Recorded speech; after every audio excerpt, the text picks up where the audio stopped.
Hello everyone, नमस्कार। हमारे YouTube channel में आपका हार्दिक स्वागत है। दोस्तों, आज की वीडियो में हम जानेंगे साल 2024 में जीवित पुत्रिका या जितिया व्रत कब है, नहाई खाई की तिथि, पूजा और पारण का शुभ मुहूर्त और जितिया व्रत की कथा। साथ में जानेंगे इस व्रत के नियम और पूजा विधि। दोस्तों, शास्त्रों के अनुसार जितिया यानी कि जीवित पुत्रिका व्रत सभी व्रतों में बहुत ही कठिन और बहुत ही मुश्किल माना जाता है। इस व्रत को पंचांग के अनुसार यह व्रत अश्विन मास के कृष्ण पक्ष की अष्टमी तिथि को किया जाता है और नवमी तिथि को पारण होता है। छठ व्रत की तरह ये व्रत भी 3 दिन यानी कि 36 घंटों तक चलता है। जीवित पुत्रिका व्रत विशेषकर माताएं अपने संतान की प्राप्ति के लिए या संतान के अच्छे स्वास्थ्य के लिए, संतान की दीर्घायु के लिए, उनके सुखमय जीवन के लिए इस व्रत को करते हैं। इस व्रत में छठ व्रत की तरह नहाई खाई की परंपरा होती है। तो आज की वीडियो में हम जानेंगे साल 2024 में जीवित पुत्रिका व्रत की तिथि, पूजा और पारण का शुभ मुहूर्त, पूजा विधि और जीवित पुत्रिका व्रत की कथा। साथ में जानेंगे इस व्रत के नियम। दोस्तों, वीडियो शुरू करने से पहले आपसे एक खास बात, अगर आप इस चैनल पर नए आए हैं और पहली बार आए हैं तो इस चैनल को सब्सक्राइब कर दीजिए और बेल आइकन बटन प्रेस कर दीजिए ताकि आने वाली वीडियो देख सकेंगे आप सबसे पहले। और जिन्होंने मेरा चैनल सब्सक्राइब कर दिया है उनका दिल से आभार, बहुत बहुत धन्यवाद। दोस्तों, इसी तरह मेरे चैनल के साथ जुड़े रहिएगा और अपना प्यार हमें देते रहिएगा। वीडियो को अंत तक ज़रूर देखिएगा ताकि कोई भी जानकारी छूट न जाए, क्योंकि दोस्तों आधी अधूरी जानकारी से पूरा लाभ नहीं मिलता है, इसलिए हमारे साथ अंत तक बने रहिएगा। तो आइए शुरू करते हैं। दोस्तों, जीवित पुत्रिका व्रत, जिसे जितिया व्रत भी कहा जाता है, संतान की लंबी आयु, सुख समृद्धि, अच्छे स्वास्थ्य के लिए माताओं द्वारा ये व्रत किया जाता है। और ये व्रत विशेष रूप से बिहार, उत्तर प्रदेश, झारखंड और नेपाल के कुछ हिस्सों में मनाया जाता है। इस व्रत में महिलाएं निर्जला उपवास रखती हैं और अपने पुत्र पुत्रियों की दीर्घायु की कल्याण की कामना करती हैं। आइए जानते हैं जीवित पुत्रिका व्रत की पूजा का शुभ मुहूर्त क्या है। साल 2024 में जीवित पुत्रिका व्रत 25 सितंबर बुधवार को किया जाएगा।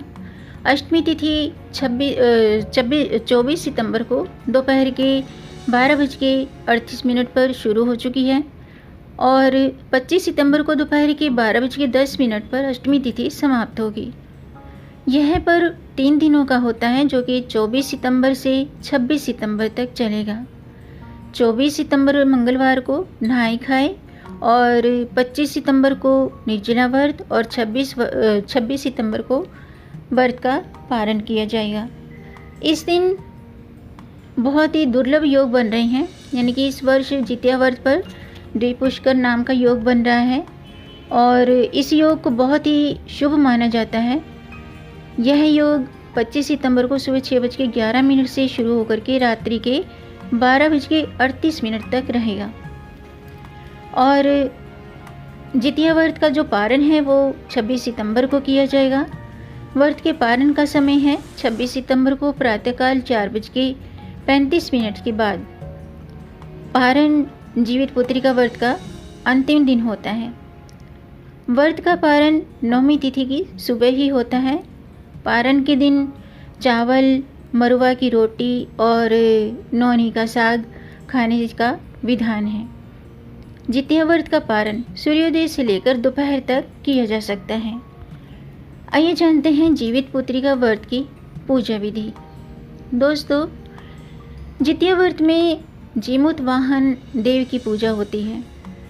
व्रत के दिन नित्य क्रम से स्नान आदि के बाद निवृत्त होकर शुद्ध वस्त्र धारण करें, व्रत का संकल्प लें और पूजा स्थल पर सूर्य नारायण और कुशा से बनी हुई जीमूत वाहन की प्रतिमा स्थापित करें।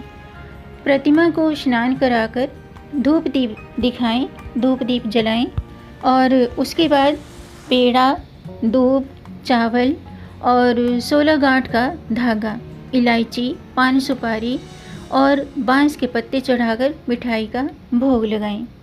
इसके बाद व्रत कथा जरूर पढ़ें या सुनें और फिर आरती करें। साथ ही मिट्टी या गाय के गोबर से बनी हुई चील या सियारन की प्रतिमा भी रखें और उसकी पूजा करें। सप्तमी यानी कि नहाय खाए को सूर्यास्त से पहले खाना चाहिए और जल ग्रहण करके व्रत की शुरुआत करनी चाहिए। और अष्टमी को पूरे दिन निर्जला व्रत रखना चाहिए और नवमी को व्रत के पारण के साथ व्रत का समापन करना चाहिए। आइए जानते हैं इस व्रत से जुड़े नियम क्या हैं। दोस्तों, शास्त्रों के अनुसार व्रत करने वाले एक दिन पहले तामसिक चीज़ों का त्याग कर दें। इस दिन तामसिक चीज़ों का सेवन नहीं करना चाहिए, जैसे कि प्याज, लहसुन और मांसाहारी भोजन नहीं करना चाहिए। व्रत के दौरान संयमित रहते हुए ब्रह्मचर्य व्रत का पालन करते हुए व्रत का पारण करना चाहिए, व्रत रखना चाहिए। यानी कि इस दिन ब्रह्मचर्य व्रत का पालन करना चाहिए। और व्रत के पहले दिन नहाए खाए और सूर्यास्त के बाद कुछ भी नहीं खाना चाहिए। धार्मिक मान्यताओं के अनुसार जितिया व्रत के तीसरे दिन पूजा पाठ के बाद ही पारण किया जाता है। व्रत का पारण नवमी के दिन सूर्यास्त के पहले ही कर लेना चाहिए, जो मैंने अभी आपको शुभ मुहूर्त बता दिए हैं।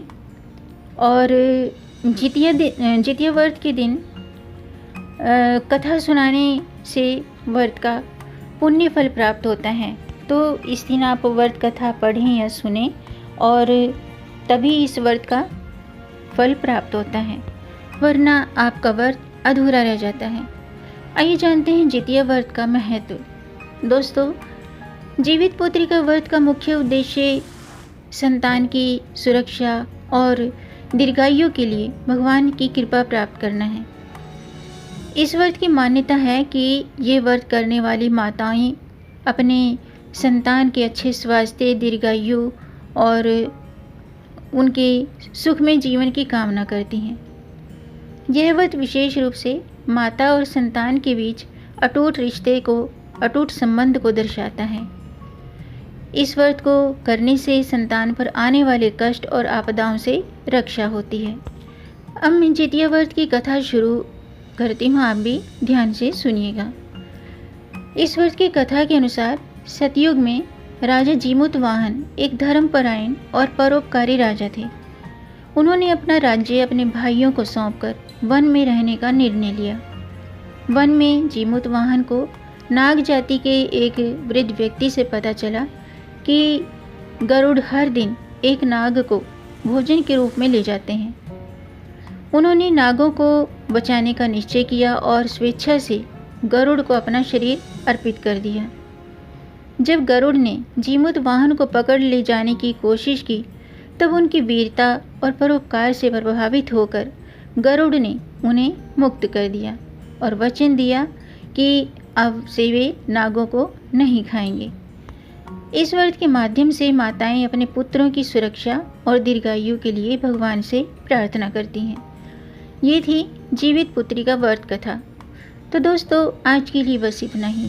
उम्मीद है आपको ये जानकारी पसंद आई होगी।